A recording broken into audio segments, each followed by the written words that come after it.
June 1978. Buenos Aires. The floodlights burn against the night. Tens of thousands of voices rise as one. A nation is screaming with joy.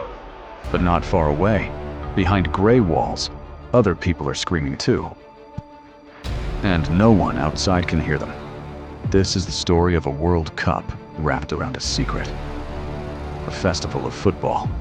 A machine of fear. A country where the loudest cheers were used to bury the quietest cries. This is Argentina, 1978. The World Cup built on blood.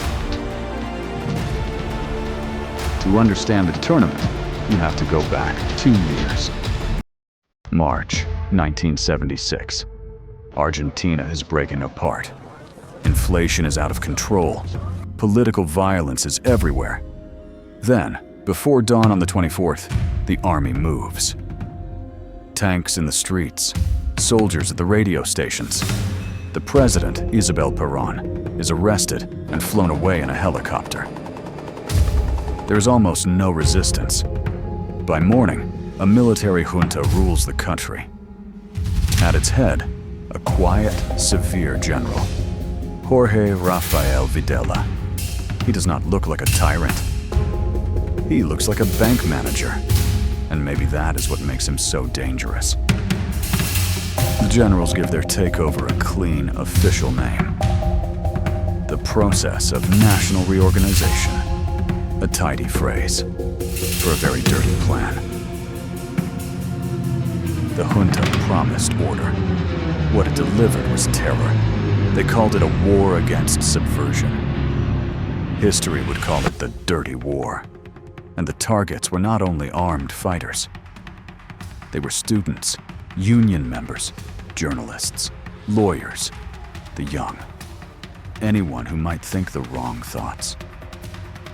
People began to vanish, taken from their homes at night, pulled off the street in daylight, pushed into unmarked cars by men who never gave their names.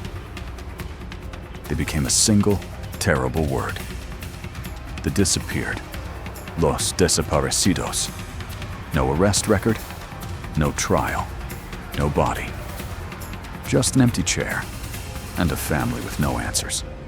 Human rights groups would later estimate that up to 30,000 people vanished in these years. The exact number is still debated. The horror is not. And in the middle of all this, the eyes of the world were coming. Argentina had been chosen to host the 1978 World Cup years before the coup. Now the general saw an opportunity. A chance to show the world a different Argentina.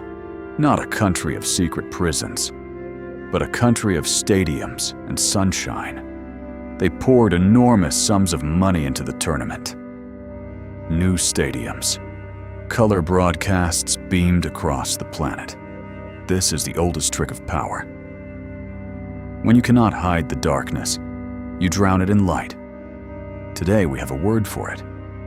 Sportswashing. Using the beauty of sport to scrub a dirty image clean. The football would be real. The joy would be real. But it was all wrapped around a lie. To see the truth, you only had to look past the stadium. In the city stood a Navy training school. Its name was ESMA.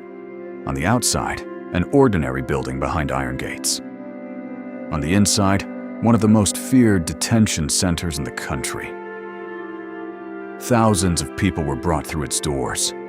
Very few came out. Prisoners were held hooded in silence, stripped of their names. And here is the detail that haunts this story.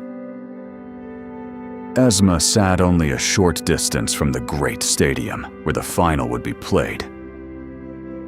Survivors later said that during the tournament, they could hear it.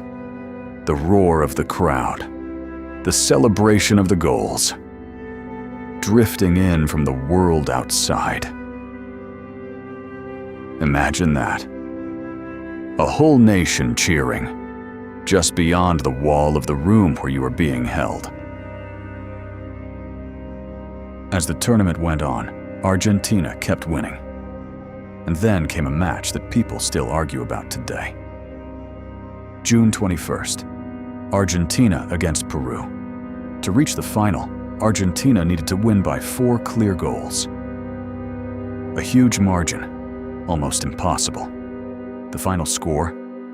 6-0. The host nation marched into the final. And almost immediately, the whispers began. Rumors of pressure, of deals behind closed doors, of favors between governments. To this day, nothing has been proven. Peru has always insisted the match was honest. But the suspicion has never fully gone away. Because when a dictatorship needs a victory, people start to wonder what that victory really cost. June 25th, 1978. The final. Argentina against the Netherlands. A storm of white and blue paper rains down onto the pitch. Mario Kempes scores. The nation explodes. Argentina are champions of the world. For one night, the country is pure joy. And that joy was genuine. That is the hardest part of this story. Ordinary people, with no idea of the full horror, simply loved their team. But the generals were standing right there too, smiling for the cameras, wrapping themselves in a flag of victory. And when the foreign cameras packed up and flew home, the disappearances did not stop. The world had been shown a party, and the world had chosen not to look behind it. But not everyone looked away. While the world watched football, a small group of mothers walked in slow circles in a public square, the Plaza de Mayo. They wore white scarves on their heads. They carried photographs of their missing children. They had no weapons, no power, only grief and a refusal to be silent. A handful of foreign journalists noticed them. And slowly, quietly, the truth began to leak out to the world. The dictatorship would hold on until 1983. And only when it finally fell did the country truly begin to count its dead. So what does Argentina in 1978 leave us with? A beautiful tournament, a real victory, and a stain that will never wash out.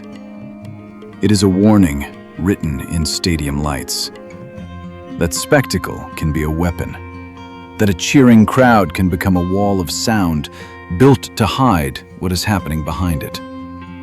So the next time the whole world is told to look at one bright, shining thing, it is worth asking a single question. What are we being shown?